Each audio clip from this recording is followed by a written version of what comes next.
ಕೆಲಸ ಮಾಧುಸ್ವಾಮಿ ಬೆಂಬಲಿಗರಿಂದ ಆಗ್ತಾ ಇದೆ. ಮಾಧುಸ್ವಾಮಿ ಅವರಿಗೆ ಲೋಕಸಭೆ ಟಿಕೆಟ್ ನೀಡಬೇಕು ಅಂತ ಜೋರಾದ ಒತ್ತಾಯ ಕೇಳಿ ಬರ್ತಾ ಇದೆ. ಮಾಧುಸ್ವಾಮಿ ಅಂತವರು ಸದನದಲ್ಲಿ ಇರಬೇಕು ಅಂತ ಅವರಿಗೆ ಟಿಕೆಟ್ ಕೊಡಬೇಕು ಅಂತ ಹೇಳಿ ಒತ್ತಾಯ ಕೇಳಿ ಬರುತ್ತಿದೆ.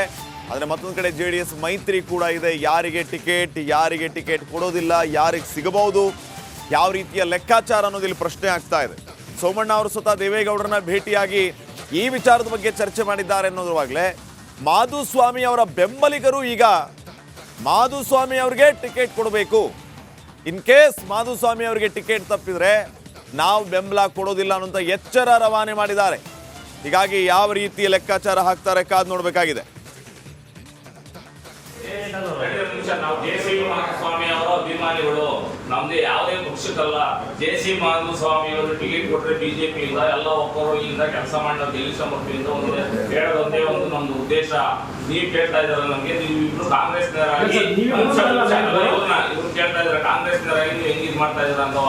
ಮೊನ್ನೆ ನಮ್ಮ ಶಾಮನೂರ್ ಶಿವಶಂಕರಪ್ಪನವರು ಶಿವಮೊಗ್ಗದಲ್ಲಿ ಕೂತ್ಕೊಂಡು ಭಕ್ತ ರಾಘವೇಂದ್ರ ಕುಂಡ್ರಿಸ್ಕೊಂಡ್ಬಿಟ್ಟು ಭಾರಿ ಕೆಲಸ ಮಾಡಿದ್ದಾರೆ, ಒಳ್ಳೆ ಕೆಲಸ ಮಾಡಿದ್ದಾರೆ. ಮುಂದೆ ಇಂಥ ವ್ಯಕ್ತಿ ಬೇಕು, MP ಮಾಡಿ ಗೆಲ್ಸಿ ಅಂತೇಳಿ ಕರೆ ಕೊಟ್ಟು ಅವ್ರಲ್ಲಿ ಬೇಡಿಕೆ ಇತ್ತು ನಮ್ಮ ಒಳ್ಳೆ ಒಬ್ಬರಿಗೆ. ಈಗ ಯಾವ ಕೇಳ ಹೊರಗಡೆ ಏನು ಬ್ಯಾಟ್ರಿ ಹೋಗ್ತಿದ್ರು ಹೋಗಿ ಹೋಗೋದಂತಂದು ಈಗ ನೀವೇ ನೋಡಿದ್ರೆ ಸುಮಾರು ಒಬ್ಬೊಬ್ಬರು ಮನೆ 4 ಲಕ್ಷ ಇತ್ತು, 5 ಲಕ್ಷ ಇತ್ತು. ಅವೆಲ್ಲ ಸಮಸ್ಯೆ ಇದ್ದು ಬಡ್ಡಿಗೋಸ್ಕರ ಬ್ಯಾಂಕ್ ಬಡ್ಡಿ ಮಾಡೋದು ಎಲ್ಲ ಆ ಥರ ಇಲ್ಲ. ಎಲ್ಲ ಸಮಾಜರು ಸೇರಿ ಯುವಕರು ಭಾರಿ ಜನ ಅಗ್ರಿಕಲ್ಚರ್ ಬಂದಿದ್ದಾರೆ. ಮುಂದೆ ಆಗ್ಬೋದು, ಎರಡೇ ಮಾತಿಲ್ಲ. ಬರುವ ಲೋಕಸಭೆ ಚುನಾವಣೆಯಲ್ಲಿ ಅಭೂತಪೂರ್ವ ಗೆಲುವನ್ನ ಮತ್ತೆ ಸಾಧಿಸಬೇಕು ಅಂತ ಬಿಜೆಪಿ ಪಣ ತೊಟ್ಟಂತಿದೆ. ಅದರಲ್ಲೂ ವಿಜೇಂದ್ರ ಅವರ ಅಧ್ಯಕ್ಷತೆಯಲ್ಲಿ ದಿಗ್ವಿಜಯ ಸಾಧಿಸಬೇಕು ಅನ್ನುವಂಥದ್ದು ಬಿಜೆಪಿಗರ ಲೆಕ್ಕಾಚಾರ.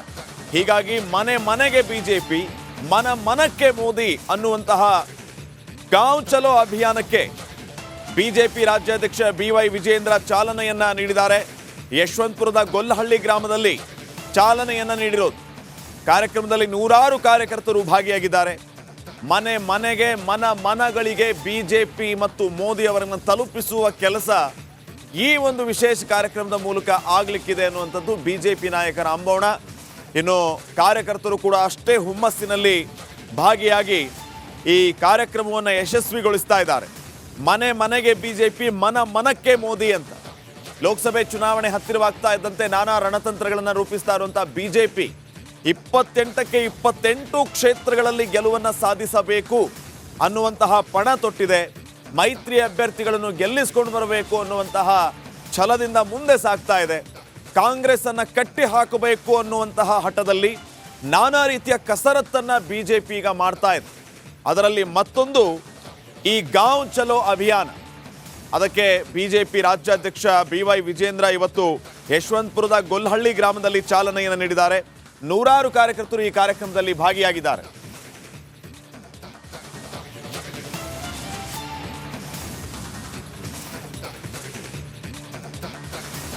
ಬಿಜೆಪಿ ಲೋಕಸಭೆ ಚುನಾವಣೆಗೆ ಯಾವ ರೀತಿ ತಯಾರಾಗ್ತಾ ಇದೆ? ಒಂದ್ ಕಡೆ ಟಿಕೆಟ್ಗಾಗಿ ತೀವ್ರ ಪೈಪೋಟಿ, ಮತ್ತೊಂದು ಕಡೆ ಸಂಘಟನೆಯ ನಾನಾ ರೀತಿಯ ಆಯಾಮಗಳನ್ನು ನಾವು ಗಮನಿಸ್ತಾ ಇದ್ದೀವಿ. ಕಾರ್ಯಕರ್ತರನ್ನ ಒಗ್ಗೂಡಿಸಬೇಕು, ಸಂಘಟನೆಯ ಮೂಲಕ ಪಕ್ಷವನ್ನು ಮತ್ತಷ್ಟು ಬಲಪಡಿಸಬೇಕು ಅನ್ನೋ ನಿಟ್ಟಿನಲ್ಲಿ ಹಳ್ಳಿ ವಾರ್ಡ್ಗಳಲ್ಲಿ ಪಕ್ಷವನ್ನ ಗಟ್ಟಿಗೊಳಿಸುವಂತಹ ಕೆಲಸ ಈಗ ರಾಜ್ಯ ಬಿಜೆಪಿ ಘಟಕದಿಂದ ಆಗ್ತಾ ಇದೆ. ಅದರ ಭಾಗ ಎನ್ನುವಂತೆ ಮನೆ ಮನೆಗೆ ಬಿಜೆಪಿ, ಮನಗಳಿಗೆ ಮೋದಿ ಅನ್ನುವಂತಹ ವಿಶೇಷ ಕಾರ್ಯಕ್ರಮ. ಬಿಜೆಪಿಯ ಗಾಂವ್ ಚಲೋ ಅಭಿಯಾನಕ್ಕೆ ವಿಜೇಂದ್ರ ಅವರು ಯಶವಂತಪುರದಲ್ಲಿ ಚಾಲನೆಯನ್ನ ನೀಡಿದ್ದಾರೆ.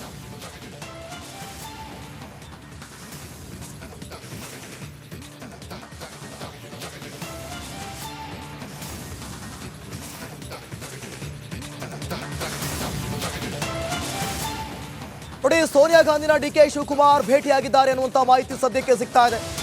ಲೋಕಸಭೆ ಚುನಾವಣೆಯ ಬೆನ್ನಲ್ಲೇ ಈ ಒಂದು ಅಪ್ಡೇಟ್ ಸಿಗ್ತಾ ಇದೆ. ಲೋಕ ಚುನಾವಣೆ ಸೇರಿದಂತೆ ಪ್ರಸಕ್ತ ವಿದ್ಯಮಾನಗಳ ಚರ್ಚೆ ಮಾಡ್ತಾರೆ. ರಾಜ್ಯದ ವಿದ್ಯಮಾನಗಳ ಬಗ್ಗೆ ಕೂಡ ಚರ್ಚೆಯನ್ನು ನಡೆಸಿದ್ದಾರೆ DCM DK ಶಿವಕುಮಾರ್ ಅಂತ. ಮುಂದಿನ ಲೋಕಸಭಾ ಚುನಾವಣೆ ತಯಾರಿ ಬಗ್ಗೆಯೂ ಕೂಡ ಚರ್ಚೆ ಮಾಡಿದ್ದಾರಂತೆ. ಸೋನಿಯಾ ಅವರನ್ನು ಕೂಡ ಭೇಟಿಯಾಗದೆ ಸಿದ್ದರಾಮಯ್ಯ ಹಿಂತಿರುಗಿದ್ರು. ಪ್ರತಿಭಟನೆ ಬಗ್ಗೆ ಸೋನಿಯಾಗೆ ಸಂಪೂರ್ಣ ವಿವರವನ್ನು DK ಶಿವಕುಮಾರ್ ನೀಡಿದ್ದಾರೆ ಅಂತ. ನಿನ್ನೆ ದೆಹಲಿ ಕಾಂಗ್ರೆಸ್ ಚಲೋ ಪ್ರತಿಭಟನೆಯನ್ನು ಹಮ್ಮಿಕೊಂಡಿದ್ರು ದೆಹಲಿಯಲ್ಲಿ. ಸಿದ್ದರಾಮಯ್ಯ ಸೋನಿಯಾ ಗಾಂಧಿನ ಭೇಟಿಯಾಗದೆ ಹೋಗಿದ್ದಾರೆ ಅಂತ ಒಂದು ಕಡೆ ಆದರೆ, ಮತ್ತೊಂದು ಕಡೆ DCM DK ಶಿವಕುಮಾರ್ ಸೋನಿಯಾ ಗಾಂಧಿನ ಭೇಟಿ ಮಾಡಿದ್ದಾರೆ ಅಂತ. ಲೋಕಸಭೆ ಚುನಾವಣೆ ಸೇರಿದಂತೆ ಪ್ರಸ್ತುತ ವಿದ್ಯಮಾನಗಳ ಬಗ್ಗೆ ಚರ್ಚೆ ಮಾಡಿದ್ದಾರಂತೆ. ಜೊತೆಗೆ ರಾಜ್ಯದಲ್ಲಿ ಸದ್ಯಕ್ಕಿರುವಂತಹ ರಾಜಕೀಯ ಪರಿಸ್ಥಿತಿ ಆಗಿರ್ಬೋದು ಅಥವಾ ಜನರ ಒಲವು, ಜನರ ನಿರೀಕ್ಷೆ ಇವೆಲ್ಲದರ ಬಗ್ಗೆನೂ ಕೂಡ ಚರ್ಚೆ ಮಾಡಿದ್ದಾರೆ ಅಂತ. ಇನ್ನು ಮತ್ತೊಂದು ಕಡೆ ಮುಂದಿನ ಲೋಕಸಭೆ ಚುನಾವಣೆ ಬಗ್ಗೆಯೂ ಕೂಡ ಯಾವ ರೀತಿ ತಯಾರಿಯನ್ನು ಮಾಡಿಕೊಳ್ಬೇಕು ಅಂತ ಹೇಳಿ ಚರ್ಚೆ ಮಾಡಿದ್ದಾರೆ ಅಂತೇಳಿ ಗೊತ್ತಾಗ್ತದೆ.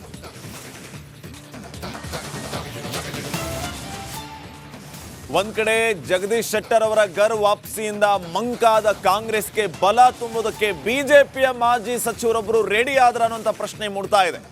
ಬಿಜೆಪಿಯ ಮಾಜಿ ಸಚಿವ ಕಾಂಗ್ರೆಸ್ನ ಕದ ತಟ್ಟಿದ್ದಾರೆ ಅನ್ನುವಂತಹ ವಿಚಾರ ಇಲ್ಲಿ ಗೊತ್ತಾಗ್ತಾ ಇದೆ. ಕದ್ದು ಮುಚ್ಚಿ ಸಿಎಂ ಸಿದ್ದರಾಮಯ್ಯ ಅವರನ್ನು ಕೂಡ ಭೇಟಿಯಾಗಿದ್ದಾರೆ. ಅವರು ಬೇರೆ ಯಾರು ಅಲ್ಲ, ನಾರಾಯಣಗೌಡ. ದಳ ಕಮಲ ಮೈತ್ರಿ ವಿರುದ್ಧ ಮಾಜಿ ಸಚಿವ ನಾರಾಯಣಗೌಡ ಸಿಡಿದಿದ್ದಾರೆ.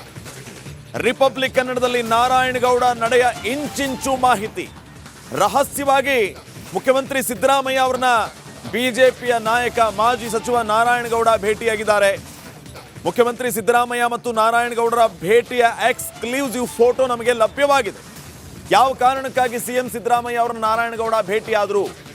ಈ ಬಿಜೆಪಿ ಮತ್ತು JDS ಮೈತ್ರಿಯಿಂದ ಸಿಡಿದೆದ್ರ ನಾರಾಯಣಗೌಡ ಕಾಂಗ್ರೆಸ್ ಸೇರೋದಕ್ಕೆ ಸಿದ್ಧತೆಯನ್ನ ಮಾಡಿಕೊಂಡ್ರ? ಬಹಿರಂಗವಾಗಿಯೇ JDSಗೆ ಮಂಡ್ಯ ಬಿಟ್ಟು ಕೊಡುವಂತೆ ಒತ್ತಡ ಜಾಸ್ತಿ ಆಗಿದೆ. ಮಂಡ್ಯ ಕ್ಷೇತ್ರದ ಮೇಲೆ JDS ಕಣ್ಣಿಟ್ಟಿದೆ. ಕಾಂಗ್ರೆಸ್ ಕಡೆ ನಾರಾಯಣಗೌಡ ಸಹಜವಾಗಿ ಮುಖ ಮಾಡಿದ್ದಾರೆ. ಪಕ್ಷ ಸೇರ್ಪಡೆಯಾಗುವಂತೆ ಈಗಾಗಲೇ ನಾರಾಯಣಗೌಡ ಅವರಿಗೆ ಮುಖ್ಯಮಂತ್ರಿಗಳು ಸಲಹೆಯನ್ನೂ ಕೊಟ್ಟಿದ್ದಾರೆ ಅಂತ ಹೇಳಲಾಗ್ತಾ ಇದೆ.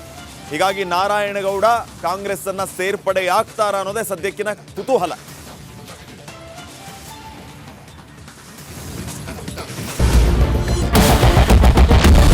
ಕ್ಯಾಪ್ಟನ್ ಅರ್ಜುನ್ ಕೊಂದಿದ್ದು ಯಾರು? ಅವ್ರ ನರೇಟಿವ್ ಎಲ್ಲಿ ತಂದಿಟ್ಟಿದ್ದಾರೆ ಅಂತಂದ್ರೆ ಸಂಪತ್ತನ್ನ ಹಂಚಿಬಿಡೋದು ಅಂತ. ಇದು ಸ್ಟುಡಿಯೋ ಟಿಪ್ಪು ಜಯಂತಿ ಮಾಡಕ್ಕೆ ಅವ್ರಿಗೆ ಖಂಡಿಸಿದ್ರು. Very nice. ಯಾರು ತಪ್ಪು ಮಾಡಿರೋದಿಲ್ಲಿ? ಓಲೈಕೆ ಹೇಳಿಕೆ ಇದು ಅಂತ ಹೇಳಿ ಯಾಕೆ ಪರಿಗಣಿಸಬಾರದು? I.N.I. ಇದು ವೇದಿಕೆ. ಇದು ಫೋಟೋ ಎಲ್ರಿಗೂ ಒಂದು ಟೈಮ್. ನಿಮ್ಮ ಸಮಯ ಮುಗಿದಿದೆ. ಅವ್ರು ಹೇಳೋಕ್ಕಿಂತ ಮುಂಚೆನೆ ಹೇಗೆ ಪ್ರತಾಪ್ ಸಿಂಹ ಪಾಸ್ ಕೊಟ್ಟಿದಂತ ಆಗ್ಲಿ ಡಿಕ್ಲೇರ್ ಆಗೋಗಿತ್ತು ಅಂತ ನನಗೊಂದು ಡೌಟ್ ಬಂತು. ಸಾಕು ನಿಲ್ಸಿ, ಸಾಕು ನಿಲ್ಸಿ. ಕೆಟ್ಟ ಪದ ಬಳಕೆ ಕಾಂಬಿನೇಷನ್ ಇಟ್ಟಿಲ್ಲ ನಾವಿಲ್ಲಿ.